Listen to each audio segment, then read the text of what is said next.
been born. I never heard a man speak like this man before. I never heard a man speak like this man before.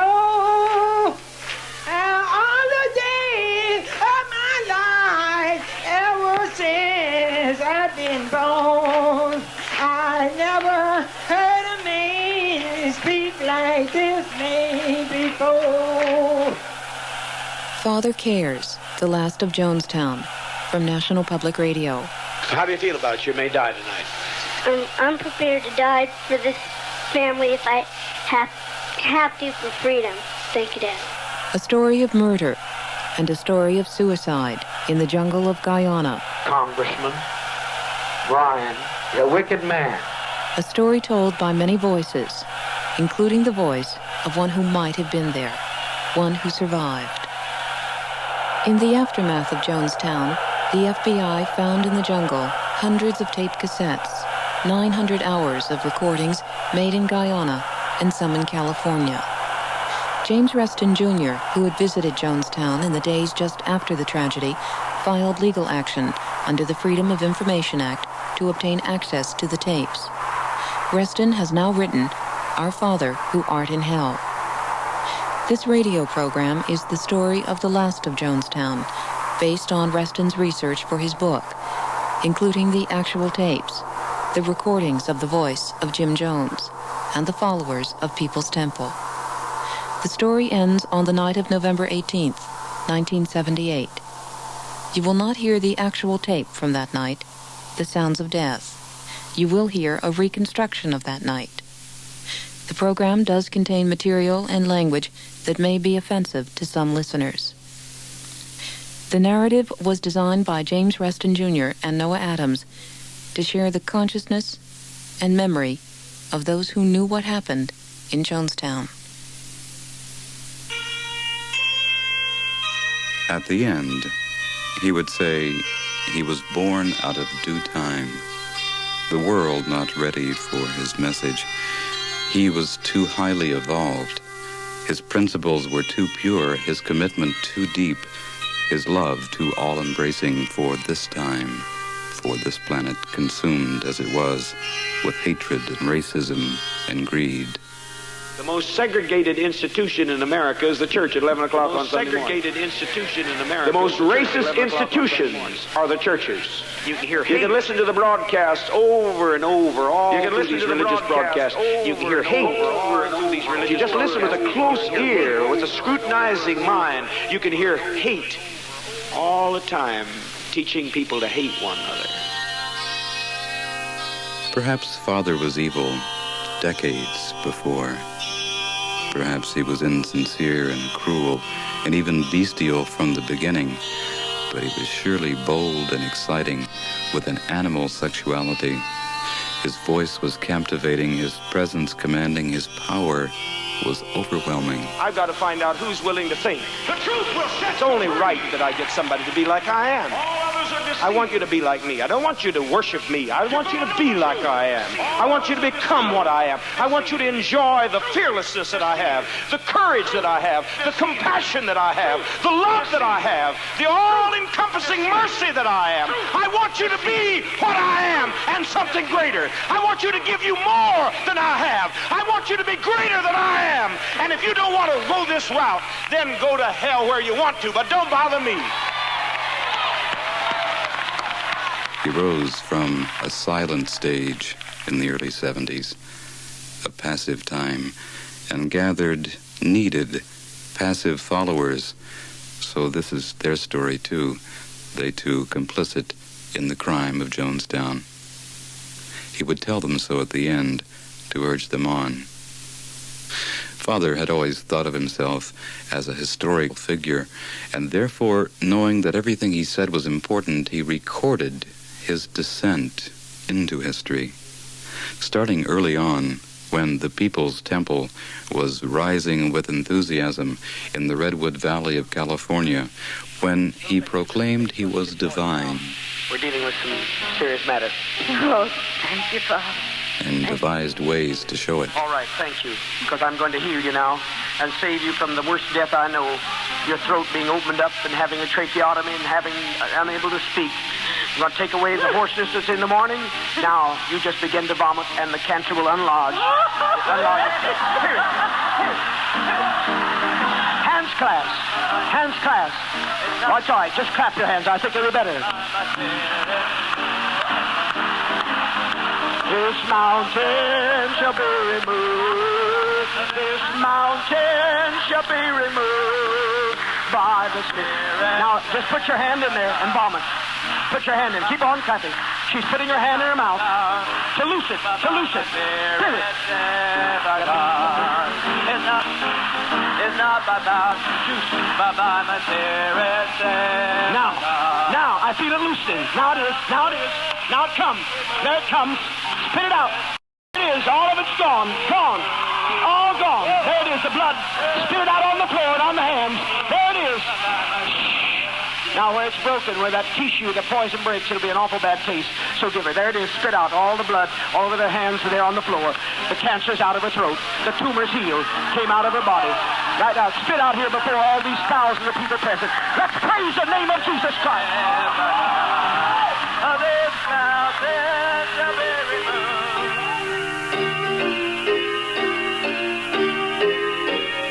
Totally blind. Another woman, totally blind, can't see anything. When I got through with her with my power, she was not only seeing fingers, but she told me the color of things and told me exactly everything I held in my hand. People were healed of total blindness last week in Los Angeles. Couldn't see light, I'm talking about.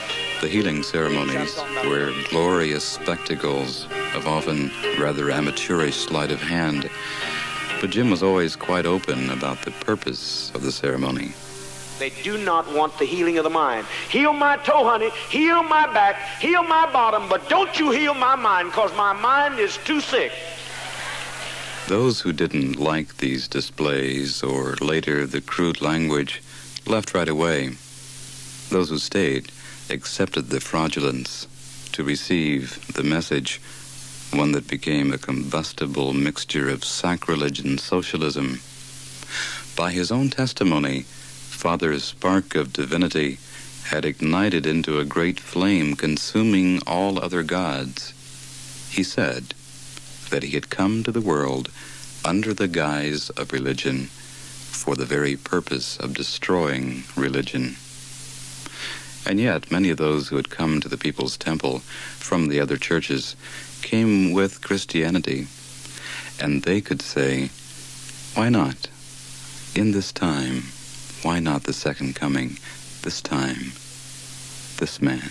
Christianity was never based on the idea of an unknown God. I'm going to cause you to know that you are what Jesus was. Jesus said that every human being was a God. It is written that ye are gods. I'm a God and you're a God. And I'm a God, and I'm going to stay a God until you recognize that you're God. And when you recognize you're God, I shall go back into principle and will not appear as a personality. You are God. But until I see all of you knowing who you are, I'm going to be very much what I am. God Almighty God. For most of those who stayed with Jim, who stayed in the People's Temple, devotion was total. Yet Father demanded incessantly expressions of faith and gratitude, and criticism of Jim or the temple was blasphemy and treason. He had saved them from the sin of capitalism. Their salvation would come soon. Soon, together, under his guidance and protection, they would become dangerous and therefore important.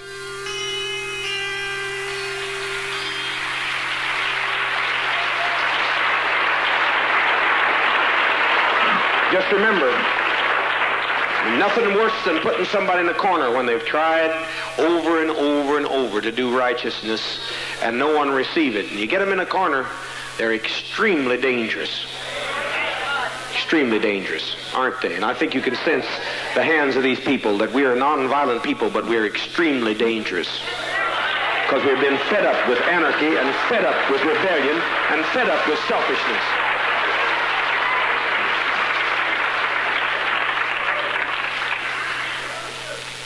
Just remember, you don't have anything on me that I care about, because everything that you have on me, I've let it all hang right out for everybody to see.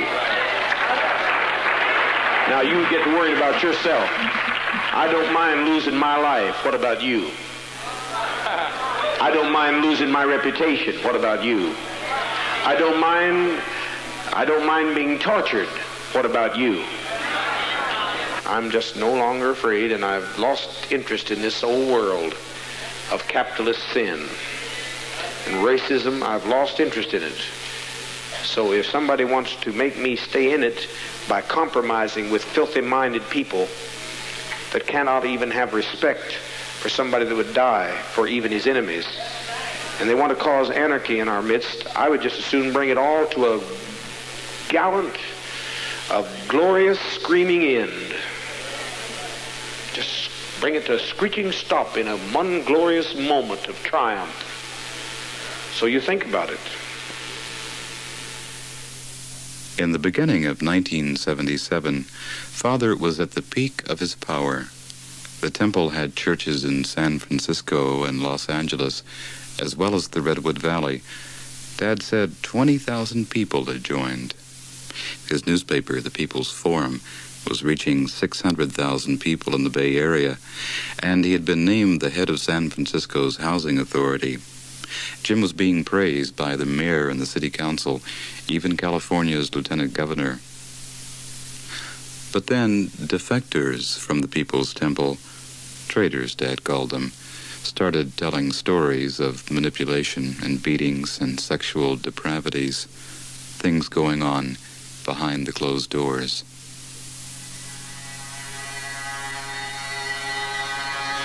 It happened almost overnight, the exodus to the South American jungle. In the summer of 1977, Jim had been worried. A magazine article was being written about the temple, more rumors from the defectors. He tried to get the article stopped and failed, and decided then to take his people to the temple's mission in Guyana, established 3 years before. The exodus had always been in his mind. Leaving California was exciting. Father said his people were persecuted and chosen. He talked about the caravans of the Mormons, the long march of the Chinese communists. They were pilgrims on a quest for enlightenment and safety. But Father was on a different quest. He wanted his people to follow him into the jungle, to be alone with the night and his voice. I just want you to know that you're not in danger, because you've got to realize you've got your future here. In America, you have no future. You've got all the future in the world.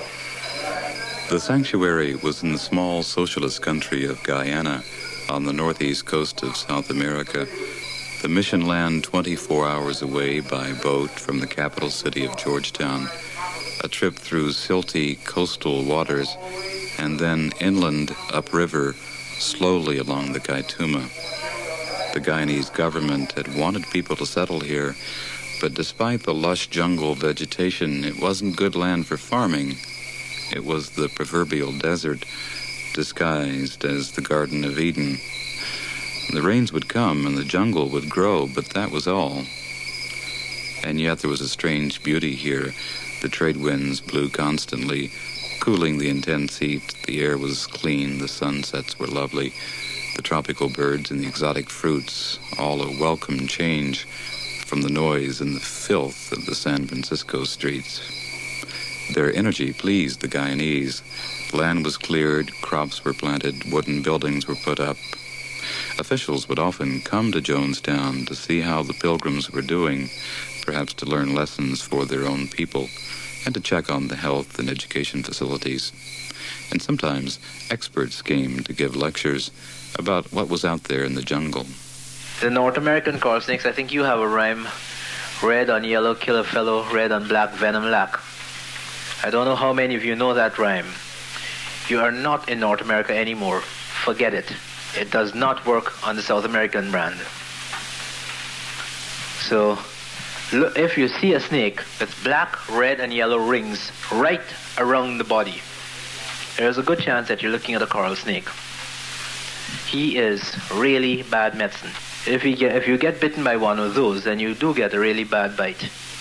And you don't want a doctor. You want a preacher. The Americans settled in to their new life in the jungle. Safe now, it seemed, far away from the enemies. But it was soon learned not far enough. In the radio room at Jonestown, Dad made a tape recording, a memo to be sent to the Guyanese officials.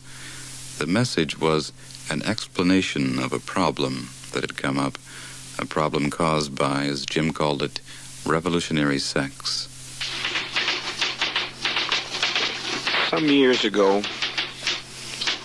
Assistant District Attorney, who's a member of our church, Timothy Stone, came to me and other members of our governing body, which is the Central Committee that governs all of our churches, and stated that his wife was quite likely to commit treason. I had known prior to this time that his wife, Mrs. Stone, seemed to have some sexual interest in me. He confirmed that matter and asked me to try to keep her in our church by that means. Of course, my wife was consulted about the situation before it began, and she too agreed that we should attempt to utilize whatever method, short of violence certainly, that was necessary to keep this woman, because she was making various threats that unless I showed her some attention, she was going to do one thing or another of a devious nature. Out of this unholy union came a beautiful son. I love this child deeply, and she has now shown her true reactionary colors and gone back to her bigoted families who are openly racistic.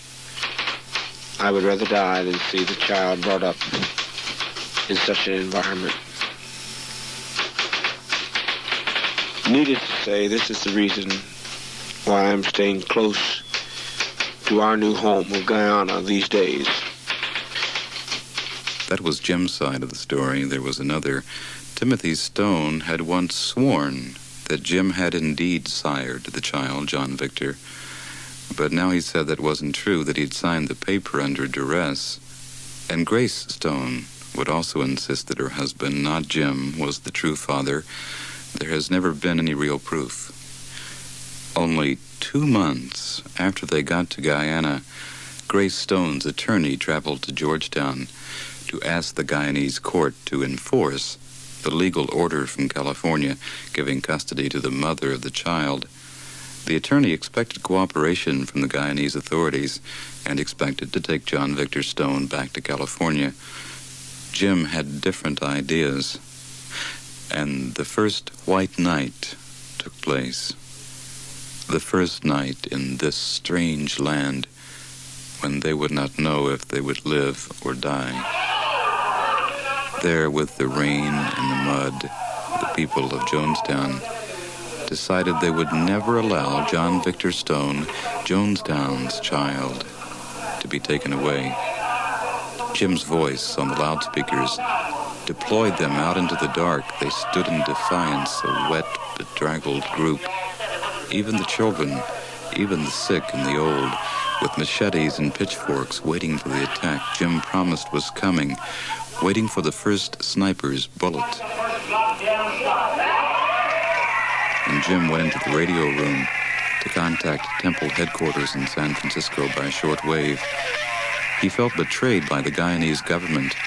The government he thought he could control was coming to arrest him. This would not happen. The Minister of Justice can stop this from happening. we will not allow any of our people to be taken. And of course, we cannot wait here endlessly, because we have only so much food and so much resources. People have lived by pacifism, but we do have the right to die, and everyone made that decision. Anyone that wanted not to was given permission to leave. But we will die unless we are given freedom from harassment and given asylum somewhere. We are not suggesting, do you copy? That any compromise be making on the part of the child. We do not feel that any precedent should be set of giving anyone back. We feel that the child should stay with you, over. The Guyanese police had come to Jonestown to serve Jim with the legal papers. He hid from the police when they came. They nailed the papers to one of the buildings and left. Jim was now in contempt of court. And as the night went on, the shortwave radio crackled in the air with Mother Marcelin pleading with her husband from San Francisco. Believe me, I also offered to be arrested, but the people voted unanimously not to let me go. I'm glad to go. I'm glad to go. No problem about it, Marcelin. I'm glad to be arrested. Life has no meaning other than principle, and I could not let this child go to her. She, by his own testimony from his heart, when I asked him if he wanted to go back with her, it would be all right with me. I wanted him happy. He told me some of the most horrible things she did that you could ever imagine that she did to him and said to him. I want peace for my children. I want them to live. I want them to have a future. They're wanting to die too quickly, some of them. I am the one that's holding back. Roger. I just want to say that I am your wife. I've been your wife for 28 years. I know the pain and the suffering you've gone through for socialism, for complete economics and racial equality. I know about the beautiful child, John, and I know why he was conceived, and I was very much involved with it. I know the pain that you've suffered, and it's hard for me to believe that all of these children that are brilliant, who have so much to give to the third world, are going to have to be sacrificed because of fascism and hate that exists in the world. It's hard for me to understand, but I certainly understand your stand there and am with you 100%. If you don't get control of your emotions, you can destroy the greatest decision in history. We are asking for asylum for all. But the greatest decision in history would not happen that night. The threat of mass suicide worked. The police would not come to get John Victor Stone, nor would they ever come back to get Father. And the first white night in the jungle became part of Jonestown mythology of victory, and they could threaten again with the conviction that their adversaries would always back down. We stood up and resisted, and I won the battle on the PA system and on the front lines. You ought to tell the story. I mean, on the shortwave, you were here. How many were here? I won. I said, anything happens, I got more radios. One of the things I insisted was to have 4 extra radios. One little department that still got some agents in it. They wasn't going to give it to me. What I want with it was a story of, I want to be sure at any time anything comes our way, I can talk to the whole world. You ought to tell the story, so nothing can happen in the corner. You see what I'm saying? We got 4 radios in good shape. He said, well, you only need 1 radio at a time. I said, 1 4. So we got 4 radios. Follow what I'm saying? It was a story of glory.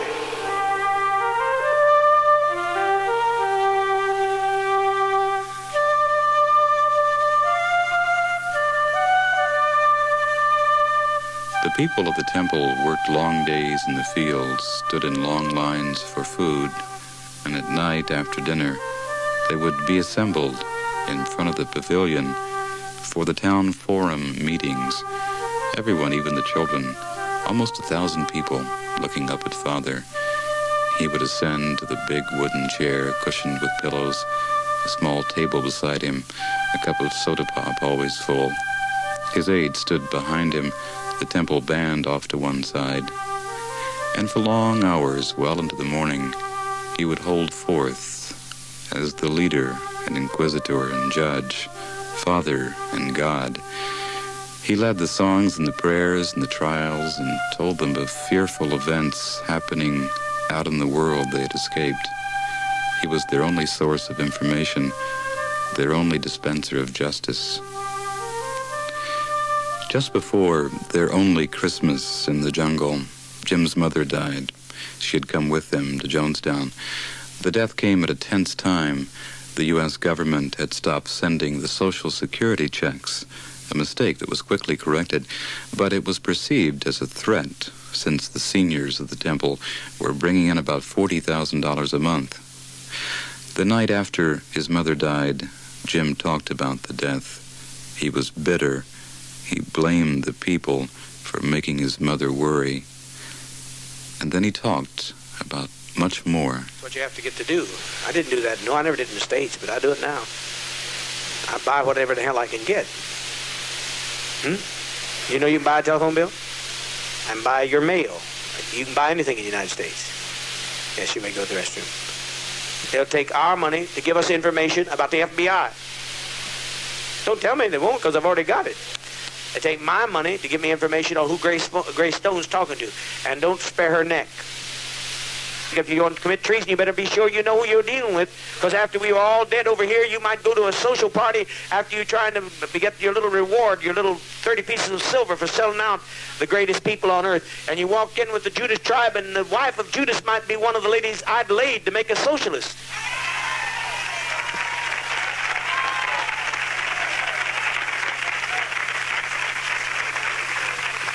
And she might give you slow poison in your champagne. You don't know how clever I am. One thing you've all done is underestimate me. I made plans for treason long ago because I knew I couldn't trust nothing. I knew I couldn't trust anything but communism and the principle in me, yes, restroom. I knew that that's what I had to depend upon, not depend upon the arm of the flesh, and never put all your eggs in one basket. So, honey, I put my eggs in many places. And you figure that out if you want to. Some of you are too naive. You don't know what Jim Jones is all about. You can't even follow him. You haven't even smelled where he's at yet, much less followed him. You don't even know who he is, and you might miss him. If you didn't have a real good look at him, you wouldn't even know who he looked like. You really haven't got next to him, but I've got all kinds of things in store.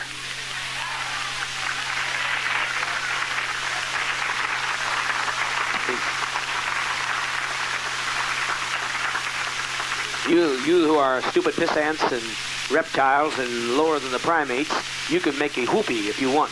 But your whoopee makes me sicky. And so you can make your whoopee while I do something that's far more significant. I got me some big plans. Both here, there, and everywhere. Got lots of plans.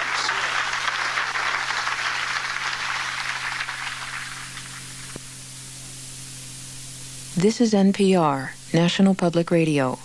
You are listening to Father Cares, The Last of Jonestown, with actual tapes recorded by Jim Jones and his followers.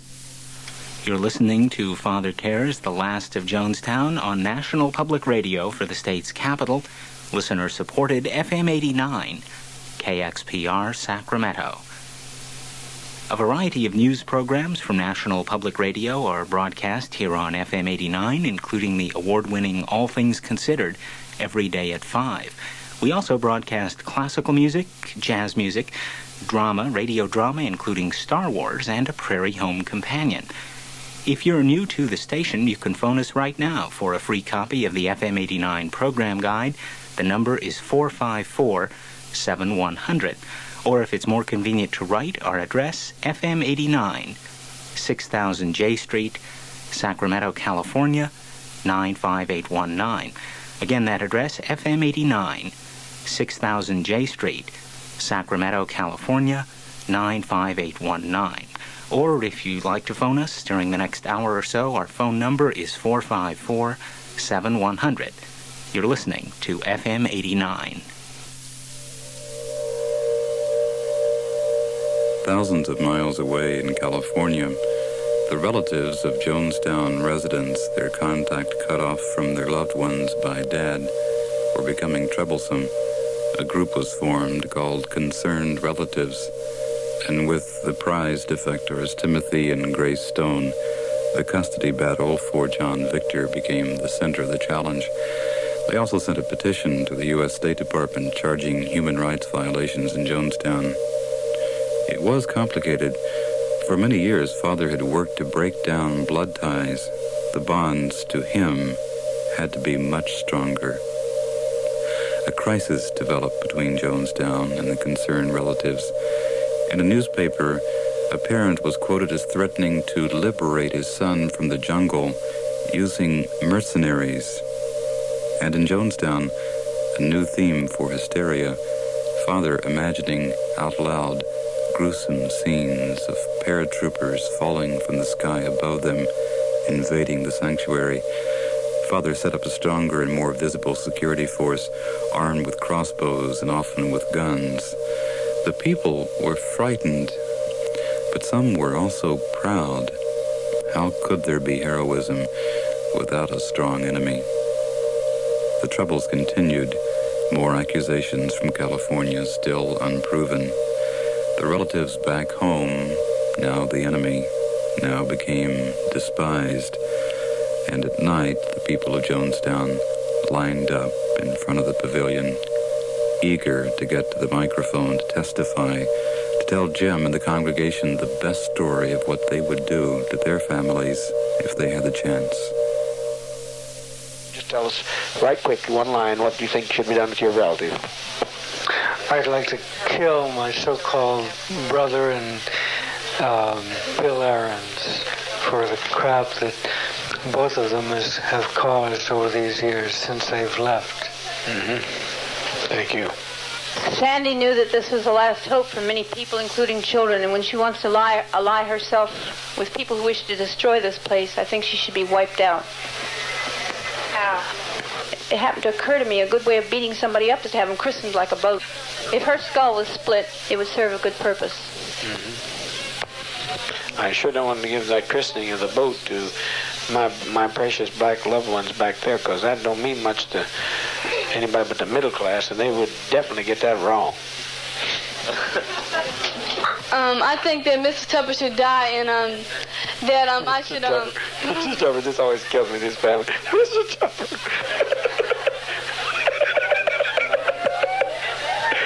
He's always been Mr. Tupper. Everybody calls him Mr. Tupper. I don't want to know it. It's funny. I like it, Mr. Tupper. Go ahead. I think that I should take a knife and cut Mr. Tupper all up real good, and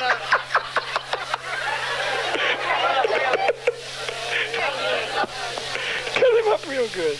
And then make him look like, cut him up and then put poison in him and invite all my relatives over there and have them eat him, and then I'll die.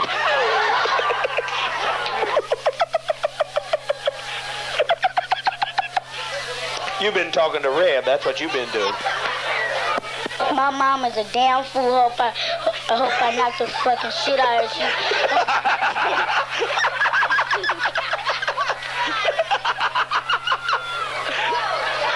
I'm glad I put my life on the line to save you. Say my mom was a goddamn fool. I had to beat the fucking shit out of her.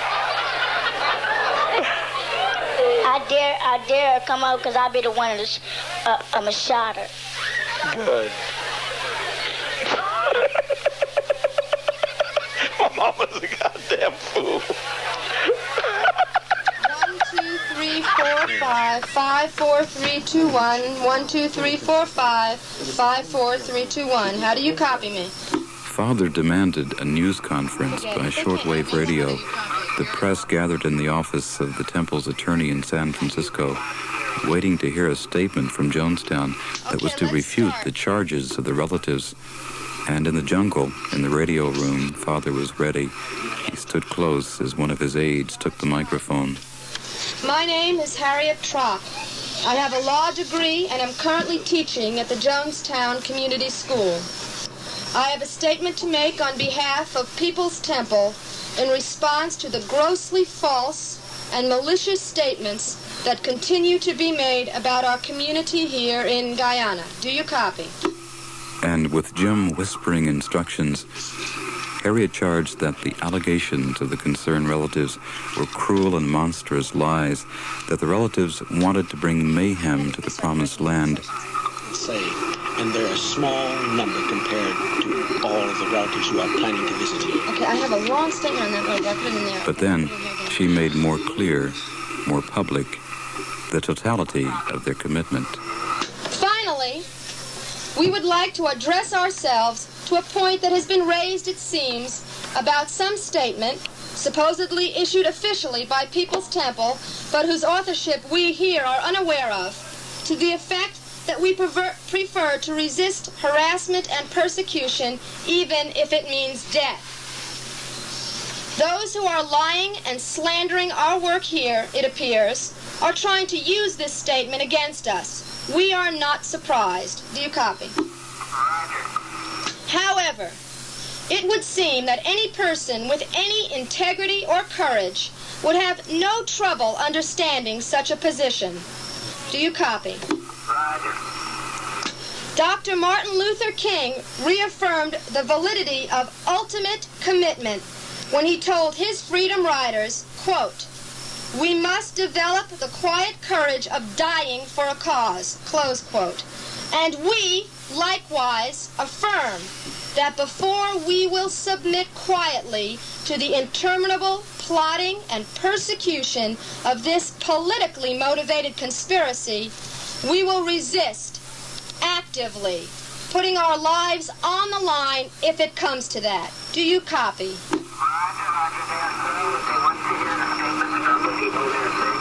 They will very, very shortly. They will hear the statements from the people very shortly. I am almost finished. This has been the unanimous vote of the collective community here in Guyana.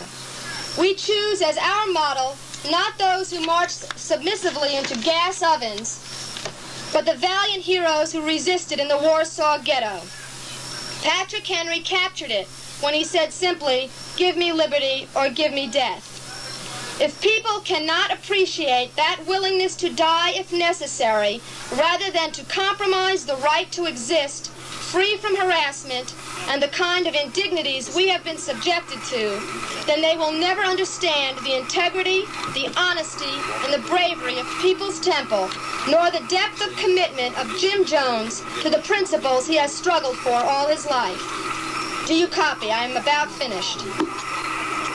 Thus, clothed with the mantle of Martin Luther King and Patrick Henry, they had made the ultimate commitment. Their vote was unanimous. It always was. Anyone who wants to tear this down is a sadist, a criminal, or a neo-Nazi. They would not be submissive in slaughter. They would be like the heroes of the Warsaw Ghetto. We are happy here. Do you copy? Perhaps this bravado drew little more than smiles from the people in San Francisco, so distant was it from their reality. But in the jungle, it was not a laughing matter. But don't ever say hate is your enemy. Love has practically caused me to just get you destroyed. If I had hated a little more, just a little more, we would have had a little less trouble. Because I look at my faults analytically. Sure, you got to love principle, but don't say hate is my enemy. What did it say? What's that words? Hate is my enemy. I got to fight it day and night. And what else does the other the line? Love is the only weapon. Shit! Bullshit!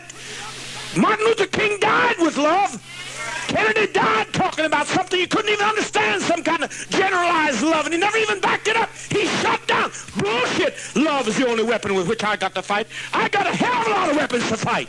I got my claws, I got cutlasses, I got guns, I got dynamite. I got a hell of a lot to fight. I'll fight. I'll fight. I will fight.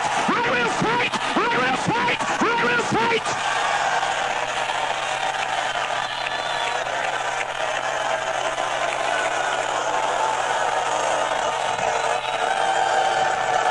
Let them hear it in the night.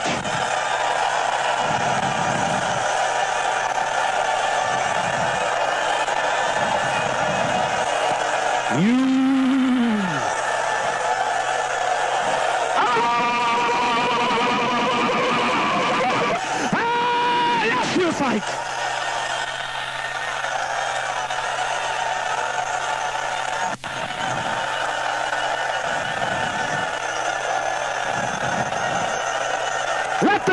roar with it.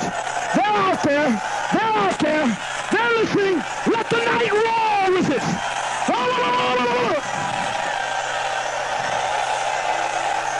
Let the night roar, because they can hear us.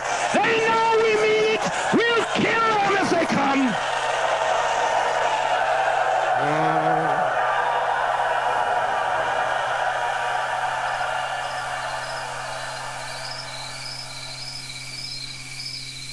In Guyana, the grand experiment went on.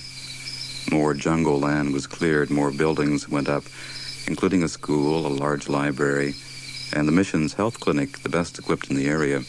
The young Jonestown doctor, Lawrence Schacht, who Dad had saved from drug addiction, even performed a cesarean operation, taking instructions over the shortwave radio.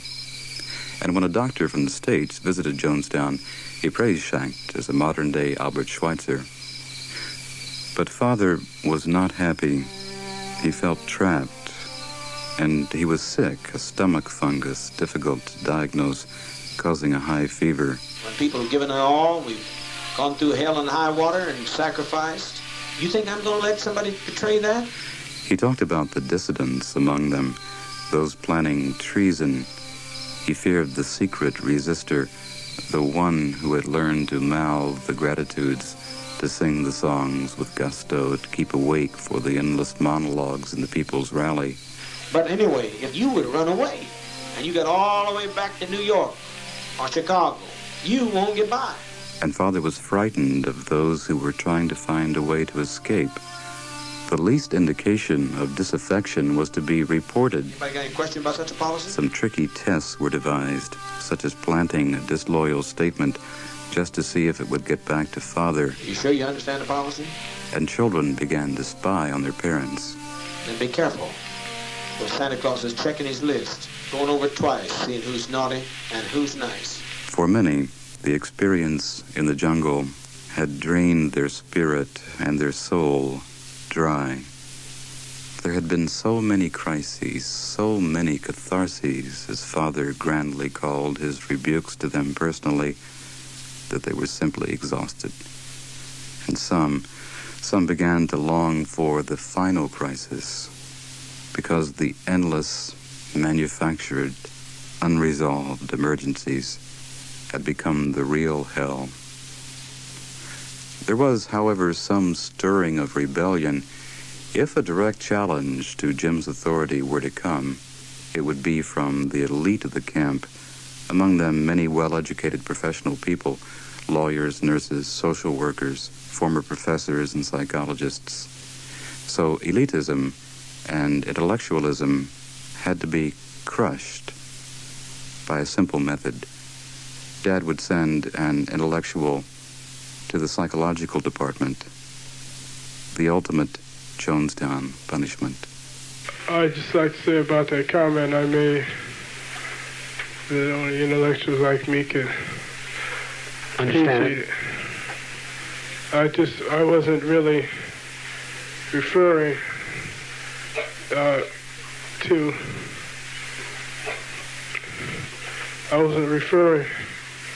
I wasn't referring to the group that I felt that I was smarter than anyone else. I just meant that I was referring to people that are familiar with the arts and having a sort of kind of intellectual background, but I really don't consider myself as an intellectual. So I just used that word, but I really wasn't referring to the group. You'll be moving in with Brother Bikeman, and you won't be very well for a while. And I hope that you learn, because I have to exert my power with a sense of justice and will. Because you have stepped too far.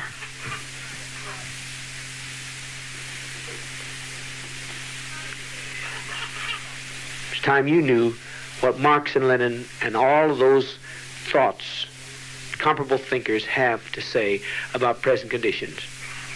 And I expect him to do his study and his homework in the introduction to socialism. I expect you to do it. When you are back in good health, I expect you to be on the job and doing your task. When you are back in good health. Long live this communist dream. Having trouble holding your arm up, brother?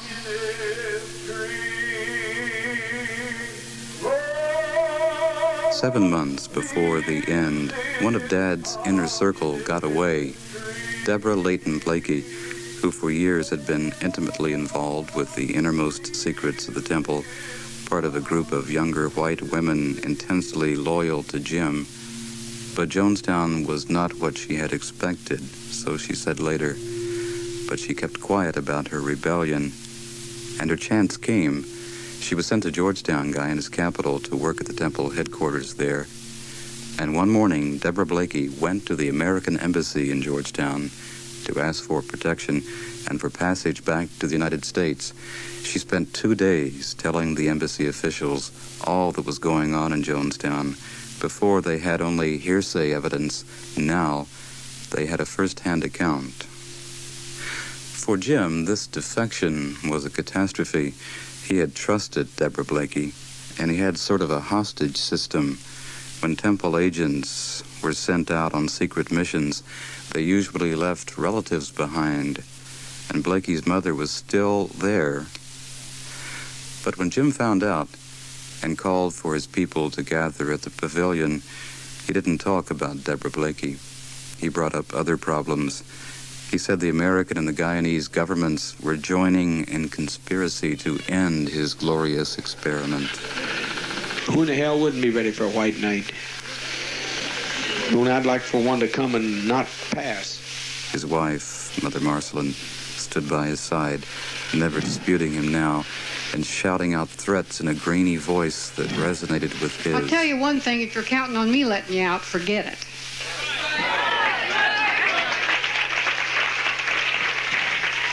Every day I've lived since I was a child. First time I felt guilt when a little dog died, I wanted to commit suicide. But I had still some little dogs and cats alive that had me alone to take care of them. But at that age, that's all that kept me through. Then a little bit later, my mom needed me, and some poor soul down the road needed me. That was poor minority, been treated badly. And then come along with blacks in the community that I always was their champion. It's always been that way. Somebody needed me. So you can do what you have to do because I stay alive and do all this thinking. And I am bored, and I am disgusted, and I am sick with people who do so little with socialism when they have such a good example to follow. Father went on and on into the night. His congregation, scared and confused and worried, he needed them now even more. They responded often with shouts of praise and murmurs of amen, and lined up to come to the microphone to testify to their love for him and their love for socialism, a love so pure they would do anything to prove it, commit suicide, even kill their children. How do you feel about it? You may die tonight. Dad, from 68 to 69, the capital sent me to Vietnam to fight a war that I didn't know anything about. I had no principle to die in that war. You have saved my life so many times, Dad. Now I don't have no life of my own. I'm living on your time. I would die for you right now, Dad. I'm willing to face the front line with you right now. Thank you, Dad. Since I've been here, all I've seen is the beauty of socialism, and I feel that my life is fulfilled. And if death comes, it's no big deal to me because I've already lived my life just being here with the family. Thank you, Dad. Thank you. We were trying to light candles and not push darkness. I'm prepared to die for this family if I have to for freedom. Thank you, Dad.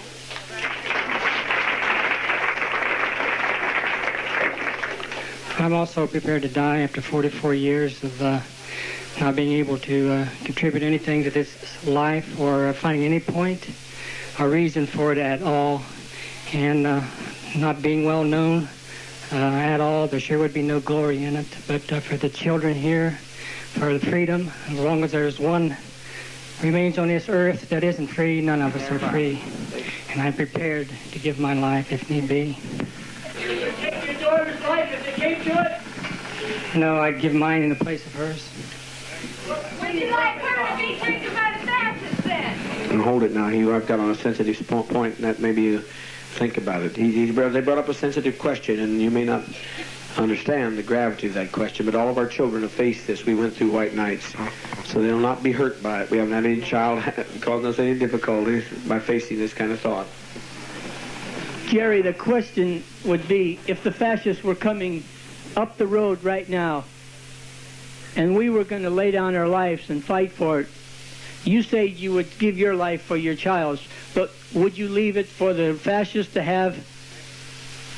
What would you do in that case? If it came to that, I would have to take her life. Fine. You understand that? You understand that? Well, you... But she's so old, she'd fight. How old is your child? 11. So she passes the age. We fight at 11. It's under that we consider that. She would take up a cutlass and fight till she was dead. Unless it came to an overwhelming invasion, then we would gently put them to sleep, which we have, where they never know what hits them. We are already prepared for that. A people who are really loving and a father who's genuinely compassionate is prepared for all such emergencies. But you don't do that as long as there's alternatives in which you can make a mark. You don't do that unless there's alternatives. All alternatives are closed for you to make a mark against fascism. Yes, I think we all should die tonight if it's our turn. I'm willing, Father, to stand with you all the way, just like I always have told you 3 years ago. As everything seems and will always be the same. I'm not changing. You don't need to say. You don't need to say no more. I remember your fight. I love you, Father. I know you do. I know some of my people that others go. I felt like they're gonna hate you. When they hate you, they hate me. I'll tell you the truth. I'm not gonna lie. You're the only father I have. It's the only family I have. I give up my brother. I remember you fighting. To you. I remember when you sang, I never heard him. Sing it for us right now. I'm going to sing it for you. All the days of my life, ever since I've been born, I never heard a man speak like this man before. I never heard a man speak like this man before. All the days of my life, ever since I've been born, I never heard a man speak like this man before. Come on, sing it. Ever heard a man speak like this man before? The days of my life ever since I've been born. Never heard a man like this man before. That's true. Wherever in the hell it's brought us on principle, it brought us on courage, and it brought us to the right place. And if we hold on, we'll make it. I never heard a man speak like this man before. I never heard a man speak like this man before. All the days of my life, ever since I've been born. I never. Louder, louder. Clap your hands. I never.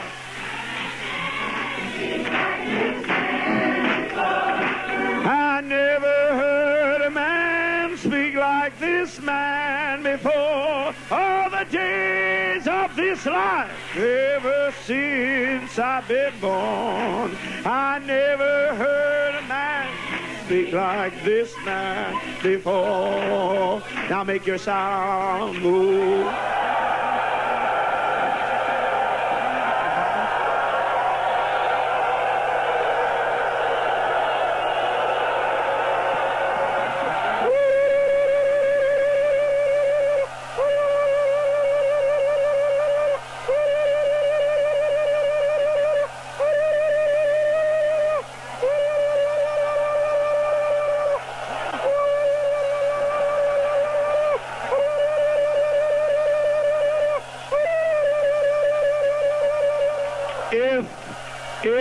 by any chance you would make a mistake to try to come in and take any one of us, we will not let you. You will die. You will have to take anybody over all of our dead bodies.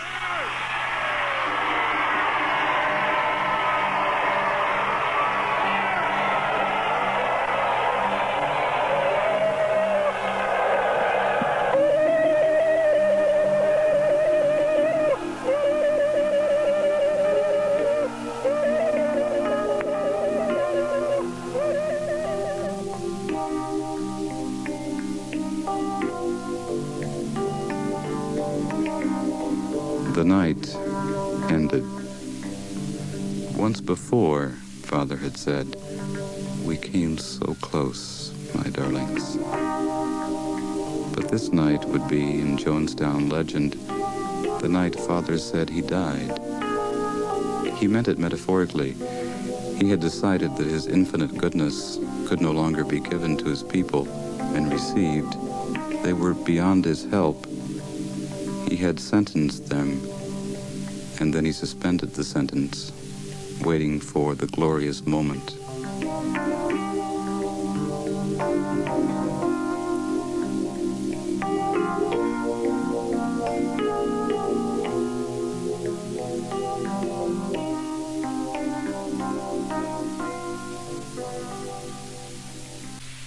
The concerned relatives in California had found an important ally, a congressman, Leo Ryan. His district was outside San Francisco, where Jim still had some strong political influence. Congressman Ryan had a niece who had become deeply involved with Scientology, and he sympathized with the torment of the temple relatives who came to him for help. And Leo Ryan had always been attracted to unorthodox, highly visible causes like baby seals and whales. 6 months before the end, Ryan was making real trouble. He asked the Department of State to investigate Jim's passport, and he wrote a letter to the temple declaring his support for Timothy and Grace Stone in the battle over the child. And the congressman wanted to know when he could visit Jonestown. In the jungle in Jonestown, Father was worried and intrigued. A confrontation was possible, a cataclysmic confrontation, the gallant moment watched by an admiring world. However, at the same time, Dad wanted to get away from Guyana to a final sanctuary truly beyond the reach of the class enemies, as he called them. He wanted to go to the Soviet Union. Cuba was also a possibility. Contacts had been made with the Cuban embassy. The choice, though, between Russia and Cuba was something to be discussed and voted on. Go ahead. Daddy, I come in to tell you I don't want to go to Cuba. Okay, Pop. Dad, I want to say that I don't want to go to Cuba. You don't. Why, honey? You said you wasn't going. No, I didn't say that. No, what I mean, you said... I didn't say that. I said if one of you couldn't get in, I won't go. I won't get off the boat. If you stay, I'll stay. Honey, I ain't even decided where I'm going. So how the hell you know what you go with me? These people are going whether I go or not. They're voting. How many are going to? How many want to go to Cuba? Edward Moore? Which way is Cuba, Edward? What's that? It's over that way? Oh, I'm sorry. Yeah, out by the Piggery? To the northwest of the Piggery. Oh, thank you. Dad, I think I'm very dependent personally on your leadership, on the family being intact. I think a lot of other people are. I think if we go to Cuba, we won't be in the same position. Maybe in the beginning they'll accept us as an intact group with your leadership. We might not always be in that position. You're very humble about saying that you'll do whatever is necessary and, do whatever work is necessary. By the way, they should be writing up a Trop, somebody should write up, there should be some notes. If there's any difficulty, we will certainly, change. I mean, if there anybody that can take out and can educate, we will more than gladly. Those that can fit in and they can make analysis of, we'll just happy. Then if we're all once there, you know, we got the same situation we got here. We can white knight one place as another. Right on. Much love, and I want to see a lot of studying now in the library. Attention, attention. Tonight at 7:45. News today. President Sadat Review is stopping over in Paris on his way to Washington. Then testing will take place. In Lusaka, African leaders are meeting about Rhodesia. Followed by agricultural session and a catharsis. Now, you go ahead and study your Russian. I'm going to give some news, but you can study on the blackboard or to play just after. Go ahead and study your Russian. By fall, Father was on the loudspeaker every morning with the news from Radio Moscow. He gave lectures on communist theory and the Soviet Constitution, and language lessons were started. And in the pavilion at night, Father intensified the news quizzes to see if the people were learning fast enough. Okay. What was the basic premise of Mao? Young man, you already passed. What was the basic premise of Mao? Mao Zedong said there's only one way a revolution can come. Do you know, Millie? Now, hold it now. How did Mao Zedong say the only way you can bring a revolution and keep it? Well, the only way I think you can keep it by being peace and being honorable. Oh, shit, being at peace. Mao Zedong said that? Oh. No. He's the head of China. He's the head of the revolution of China. He marched 6,000 people on the line. He's been on a long march. I had my mind on something else. Okay, then what did he say? There's only one way you can bring about a revolution for the people. Only way you can bring it on is by killing. Well, yes, that's okay. I'm going to let you pass it. But what did he say? He had a nice little phrase that everybody should know. Change only comes, look, a lot of seniors got it. Change comes through by a barrel of guns. That's right, senior. And that's good. Because you, by rights, would have every reason to forget something. Change must come through the barrel of a gun, said Mao Zedong. This place would be a paradise tomorrow if every department had a supervisor with a submachine gun. There'd be no shit here, right? Everybody'd work, we wouldn't have no trouble. But that's a shame. Oh, we have the right to do certain things. The government's suggesting we get armed, so we will be able to enforce our laws. Mm-hmm. Yes, thank you, dear. You passed.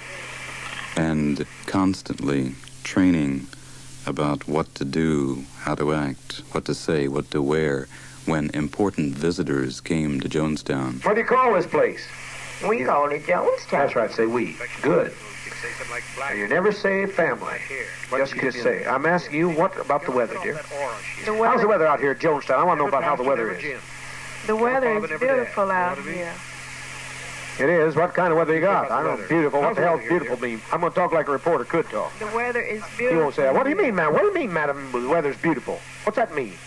It's always nice and warm. It's never cold. Oh, that's fair. You see, you say that. What are your political beliefs?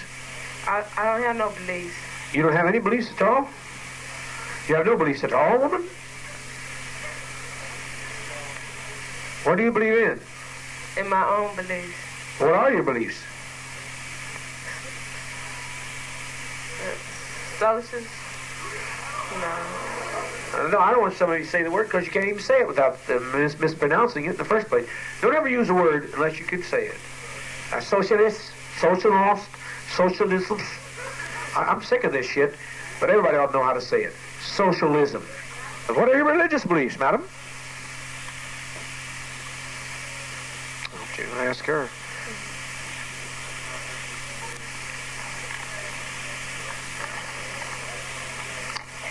You should avoid the reporters like a plague, honey, because you don't think well on your feet. You just say hi. And some of you out there are still with me. You never nod your head. You never smile. You don't do shit. Where are you? Two people came to Jonestown to celebrate the epic nature of the noble experiment. Fleet is going to be here for many days, too, so you got to keep this policy going on. We'll go on with classes and stuff They like that. came as myth makers. One was the temple's greatest supporter back in California, Mark Lane, Dr. Mark Lane, as Father called him. The other, Donald Freed, a playwright and novelist, who told Father he and the Jonestown struggle would be a good subject for a Hollywood movie. Today, we are very privileged and honored to have with us Don Freed. He's written books about the assassinations of President John F. Kennedy and Senator Robert Kennedy. He's currently involved in an investigation of the truth behind the assassination of Dr. Martin Luther King, the great civil rights leader. You have seen the People's Temple community in Jonestown. Could you give us some of your reflections and observations, not only on the nature of the project, but of its significance? This could not be called a utopia, it seems to me. It really is a sophisticated socialist, dialectical materialist experiment. And the dialectic between the people here, where they've come from in the United States, each one with their story, and then this sort of existential present as the jungle gives way to schools and dispensaries and agriculture and culture. I think no place in the world offers a microcosm of what we loosely call human nature. I just want to close by telling you that this has been an absolutely rare experience. I guess you hear that from everybody who comes here, but let me join with the chorus then. You know, to get on that train in Georgetown, and it's going back to the 19th century in terms of the modes of transportation. Going back a century earlier. The heritage of British imperialism, of course, is to move back every country which is a colony, at least 1 century beyond where it should be, the present time. But you go there, and you're in the 19th century until you stop right down there, and then you come on into here, and you don't just come up to the 20th century, you're in the future all of a sudden. And so it's a big move.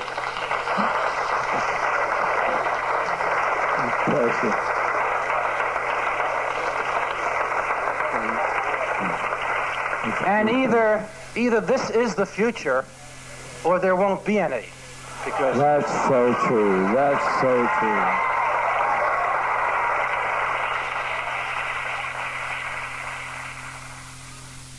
The people of Jonestown thought about the future a lot.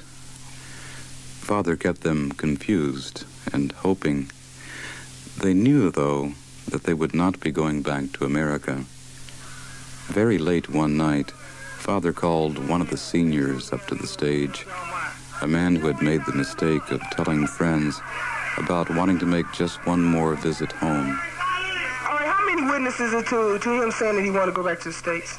Now, what he took Father literally, when Father was saying that these people that want to go back so bad, he said, well, after all the people get here, you can get your money and go back or swim back or anywhere you go.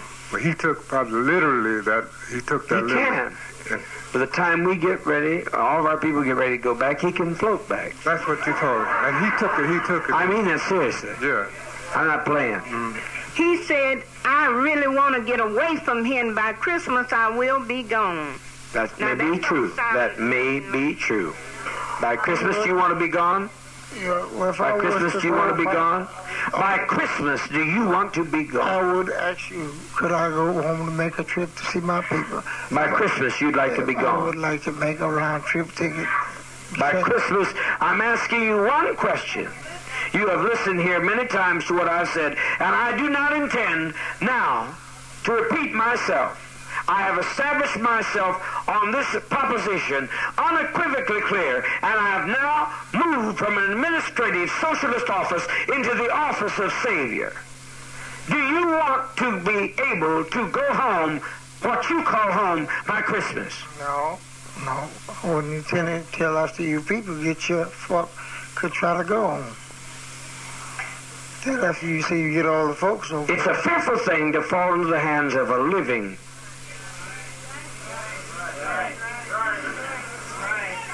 Now, you find this humorous. I'm now in my office. I have the power to send you home by Christmas, but it's not on Trans World Airlines.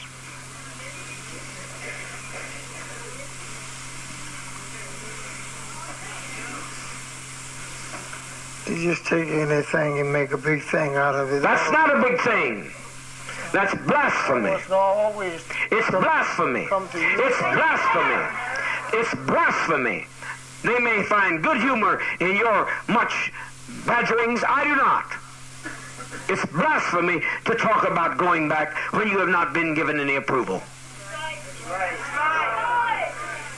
When there's been even no request or even any mandate made.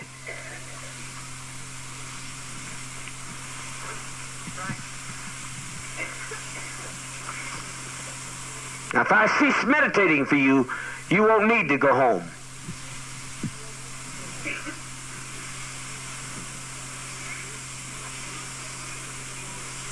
Do you want to go home? Oh. Well, then be seated and shut your mouth and don't be in my face anymore. For many months, the temple had been talking to Fyodor Timofeyev, the third secretary of the Soviet embassy in Georgetown, reportedly a major in the KGB. Timofeyev had arranged for positive articles about Jonestown to appear in the Soviet press. Father wanted to make the last part of the epic journey of persecution to Russia. The Jonestown basketball team and the temple band were set to make a cultural exchange going to Moscow. It would also be a scouting mission to look for a new home for the temple. Dad said the most likely place was a balmy locale on the east coast of the Black Sea, a region known as Krasnodar. It was so warm there that oranges grew on the trees, and in winter only a light dusting of snow. The talks with Timofeyev had become more serious. Dad said he wanted to arrange to transfer the temple's fortune to Soviet banks. But the diplomat was cautious. He wanted to know more about Father. He expressed concern about Jim's cult of personality. So happy to have you with us, comrade. Comrade, comrade, comrade, comrade, comrade. You hear? Don't say brother, say comrade. How many will say comrade now? So if 5% of us say comrade, at least you'll know we got some camaraderie here. Everybody say comrade. Everything you can see, please use your mind to straighten this up and clean it up. All during that time, say Comrade Jim, Comrade Jim, Comrade Marcelin, too. Comrade Marcelin, what? All the displays up, yeah, you bet you.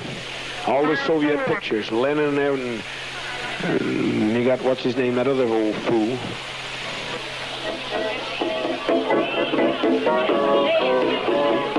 I love you very much. Think now as you go down the path, please, on healings, blessings, protections. Father cares. Father cares. You can tell in his voice he cares. He cares and he'll be with you all the way. Good night, my darling. Good night, comrade. Good night, comrade. Good night, good night, comrade. Good night, comrade. Good night, comrade. Finally, Timofeyev came to Jonestown, along with a Soviet doctor. An official visit, a tour, long discussions with Father, a banquet and speeches and music. In 1981, everything will have changed. You will see, you will see, you will see. You will stand in line with your passport to sign, and the government says no to your kind.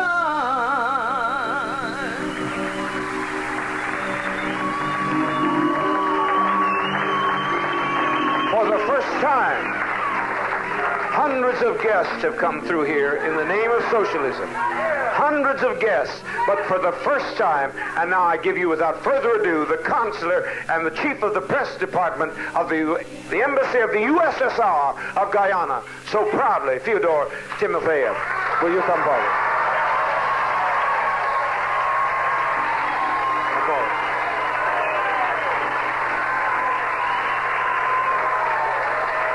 He is deserving of your welcome and your praise.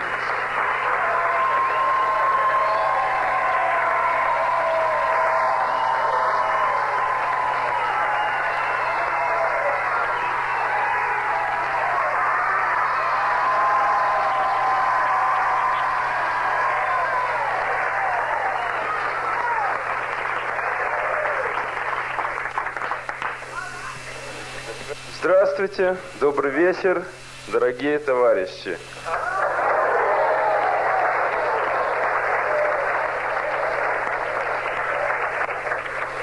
First of all, on behalf of the Embassy of the USSR, I'd like to send to you my deepest and our deepest and the most sincere greeting to the people of the first socialist and communist community of the United States of America, in Guyana and in the world.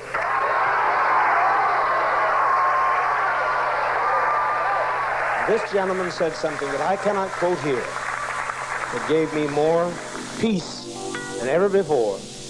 I know after I heard his words, I didn't need to worry about my family, Jonestown, anymore. Your family have died for America and its lives. All your life, you have been deprived.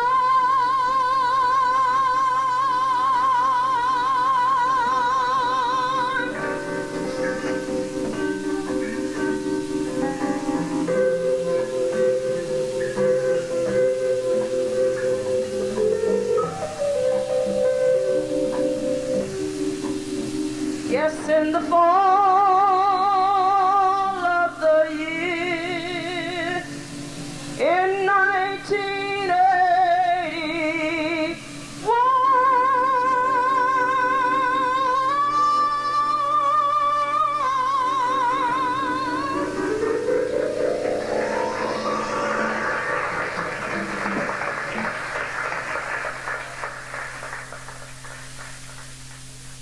Be in the library studying the news for test tonight.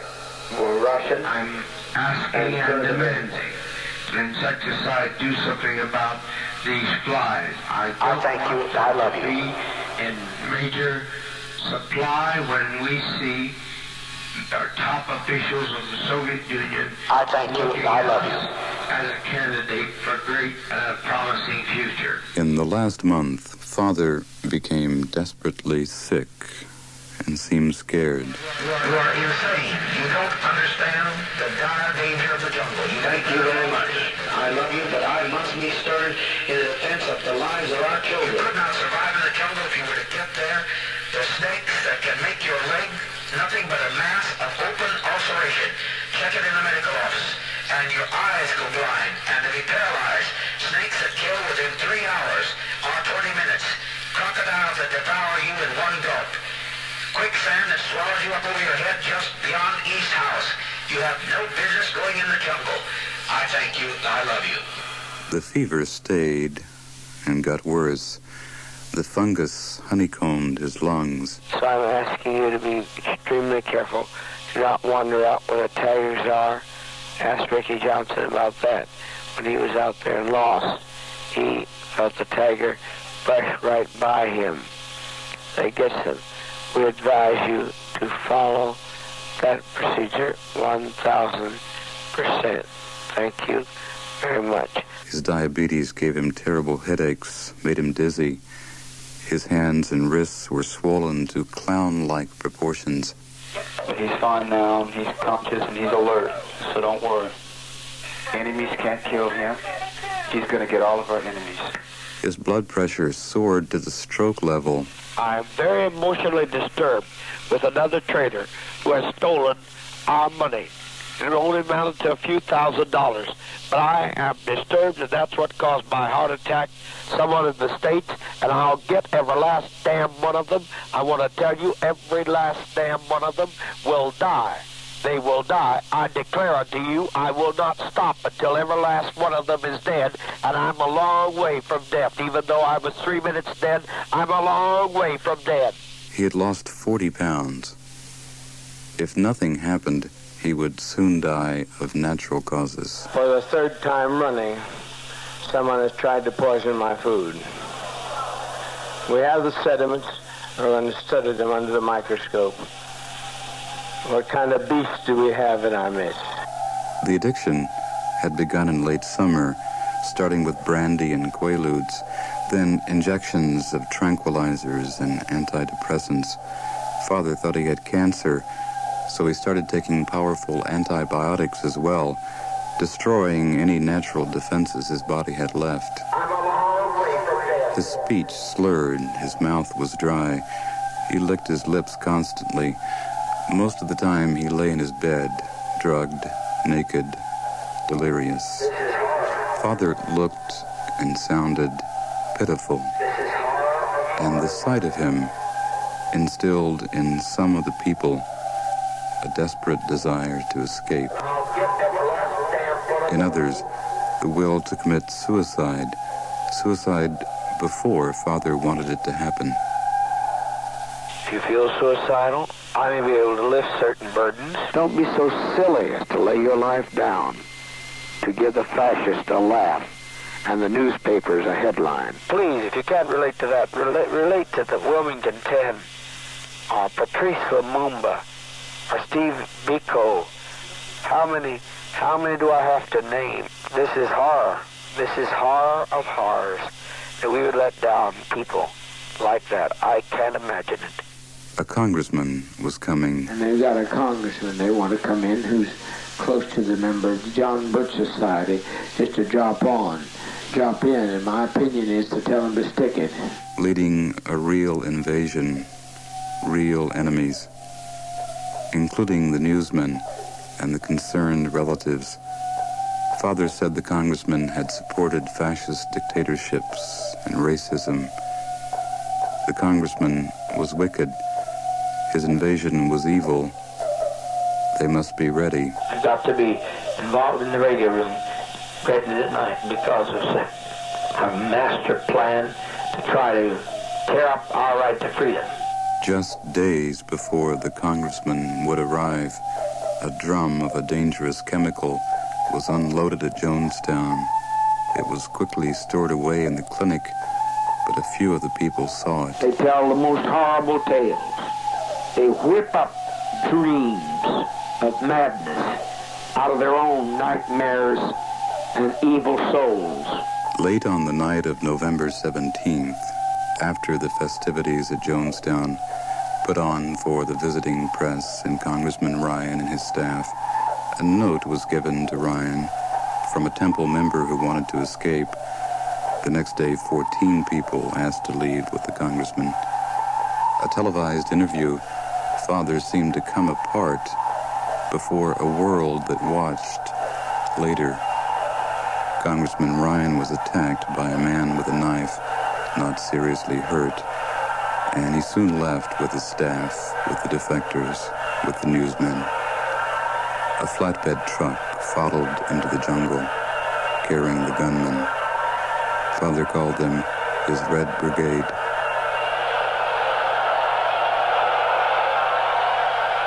If they come in here by night, they are finished. Thank you. Much love.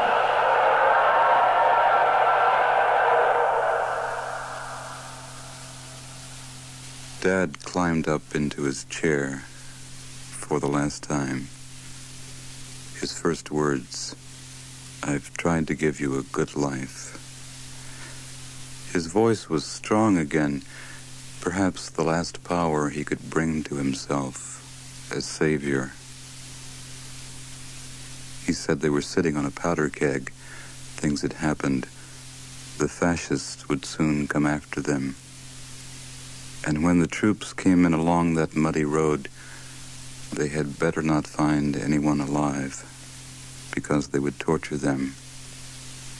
They would start with the babies, and then the seniors.